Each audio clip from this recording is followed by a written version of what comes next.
Hallo und willkommen in meiner Schmiede. Wie immer im Dezember bin ich auf einen Streifzug durch meine Vitrinen gegangen und habe die Modelle herausgeholt, die für laufende Projekte bemalt wurden oder die wenig bis gar nicht auf dem Kanal aufgetaucht sind. Den Anfang macht dabei meine Armee für den Deutschordensstaat, an der ich das ganze Jahr gearbeitet habe.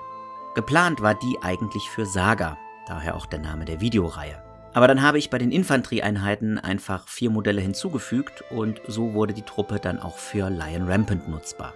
Bei der Kavallerie fehlen jetzt immer noch Modelle, damit die komplett nutzbar ist, aber die werden auch noch im Laufe des nächsten Jahres hinzugefügt werden. Was hier vielleicht noch erwähnenswert ist die Tatsache, dass die Modelle, die ich bemale, oft nicht zu den Jahren passen, die erwähnt werden. Ich glaube, ich habe das in den Videos nie gesagt. Die Fireforge-Modelle decken das 12. und 13. Jahrhundert ab, sind also für die Anfänge des Deutschen Ordens und den Weg ins Baltikum wunderbar geeignet.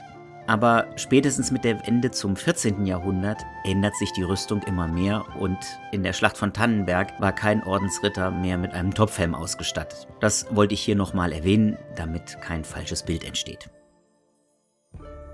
Die Armee beginnt mit dem Anführer bzw. mit den Anführern. Diese Modelle hier sind von Fireforge Games und lagen schon seit langer Zeit im Berg der Möglichkeiten. Sie für die Saga oder Lion Rampant Armee zu bemalen, hat dann endlich dafür gesorgt, dass sie Farbe bekommen und jetzt in der Vitrine stehen. Sie gehören, soweit ich auch weiß, zu den neueren Resin-Modellen von Fireforge, die weit besser sind als die ersten, die es gab. Ich habe auch die Droschina für meine Prinzen der Rus gekauft und die habe ich auch bemalt. Allerdings waren die wirklich übel, das muss ich leider sagen, denn sie waren extrem verbogen und verzogen. Nur mit viel gutem Willen und heißem Wasser ist es dann gelungen, die Modelle wieder in eine anständige Form zu bringen. Aber wie gesagt, das waren die Anfänge der Resin-Figuren bei Fireforge und jetzt sind sie wirklich besser. Der Ordensmeister mit dem Topfhelm ist übrigens eigentlich das Modell für die Templer oder die Johanniter. Aber da sich die Rüstung sowieso nicht unterscheidet, habe ich mir gedacht, es kann nicht schaden, mehrere Kommandanten für den Deutschen Orden zu haben. Zumal meine Armee für die Johanniter schon abgeschlossen ist und wie so viele andere Modelle einfach nur in der Vitrine herumsteht.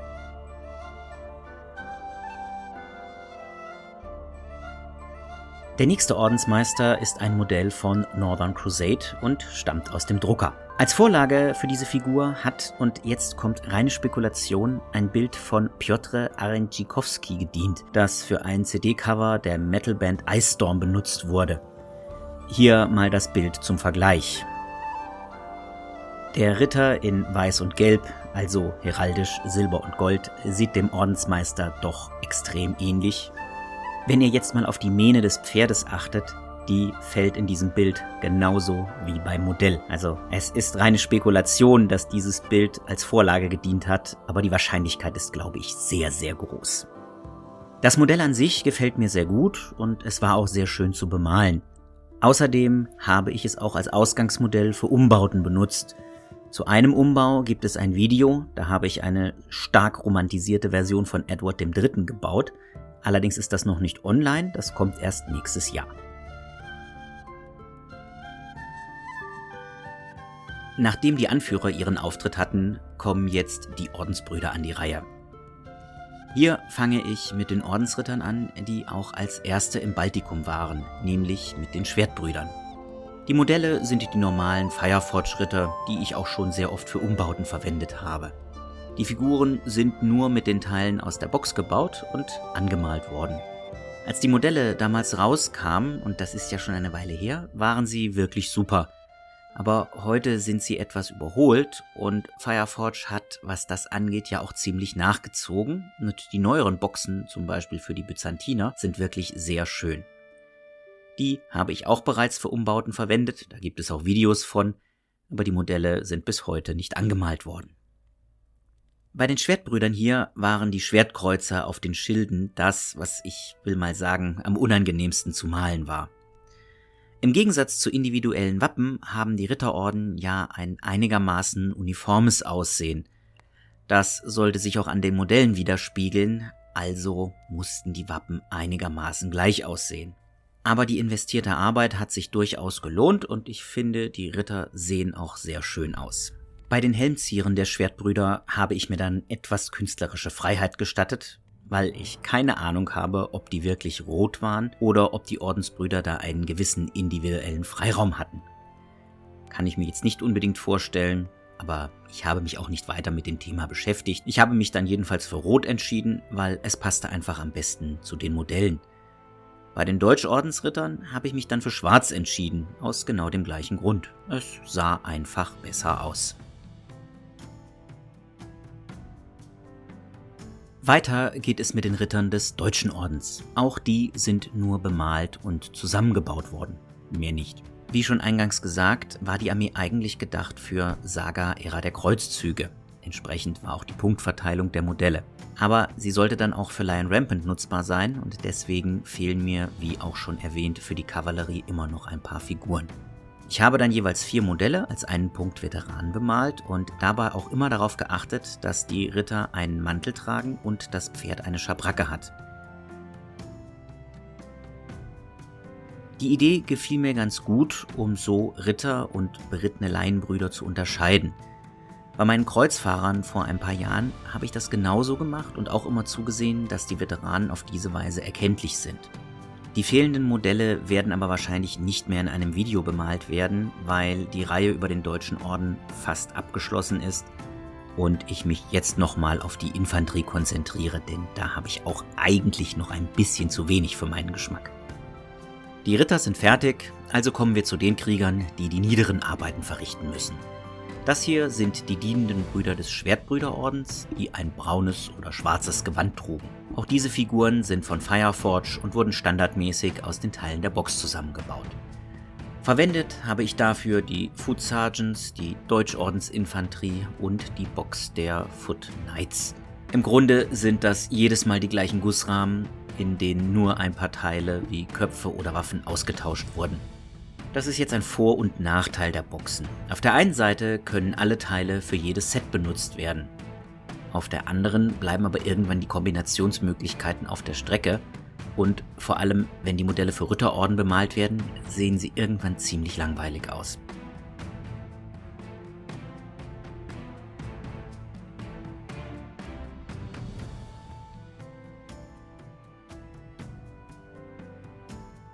Die nächsten Infanteristen sind die Graumäntler des Deutschen Ordens, wobei Graumäntler eine Art Sammelbegriff für die Sariant- und Halbbrüder ist. Sariantbrüder waren bewährte, nicht-adlige Laienbrüder, die als Kuriere und niedere Verwaltungsbeamte eingesetzt wurden, aber auch als leicht bewaffnete Kämpfer dienten. Die dienenden Halbbrüder, die auch Halbkreuzler genannt wurden, waren für alle untergeordneten Arbeiten in der Haushaltung zuständig, wurden aber auch als Wachen eingesetzt. Irgendjemand muss ja schließlich auch in einem Ritterorden die einfachen Arbeiten verrichten. Auch für diese Modelle gilt das Gleiche wie für die Modelle vorher. Sie wurden aus den Sets zusammengestellt, bemalt und zusammengebaut. Bei den einfachen Kriegern habe ich von Anfang an darauf geachtet, dass immer 12 Modelle in einer Einheit sind, eben wie sie für Lion Rampant gebraucht werden, um so dann quasi zweigleisig fahren zu können. Damit habe ich, wenn man an Saga denkt, eine sehr große Anzahl Krieger, die ich auf die baltischen Kreuzzüge schicken kann.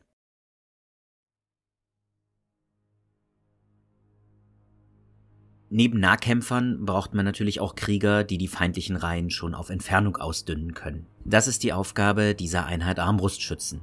Davon habe ich bisher auch nur eine Einheit von 12 Mann, aber ich plane vielleicht noch eine zweite in die Armee aufzunehmen. Bogenschützen wären mir zwar etwas lieber, einfach weil ich mit dem alten Robin Hood mit Errol Flynn groß geworden bin, aber die hatte der Deutsche Orden nicht, soweit ich weiß jedenfalls. Das ist aber auch nicht so schlimm, denn meistens kann man sowieso nicht mehr als eine Einheit Fernkämpfer einsetzen, weil sie in der Regel nicht kampfkräftig genug sind, sobald es in den Nahkampf geht und ihnen der Feind richtig nah auf die Pelle rückt.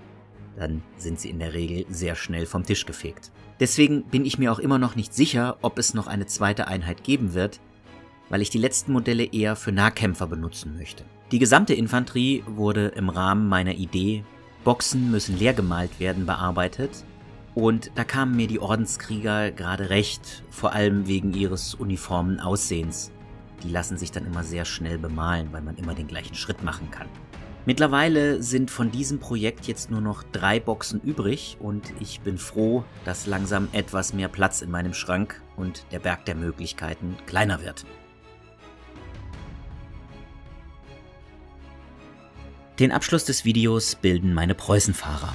Preußenfahrer sind Adlige, die in erster Linie aus dem christlichen Ostseeraum und mit Ende des 13. Jahrhunderts dann auch aus ganz Europa nach Preußen kamen, um dort gegen die Heiden zu kämpfen.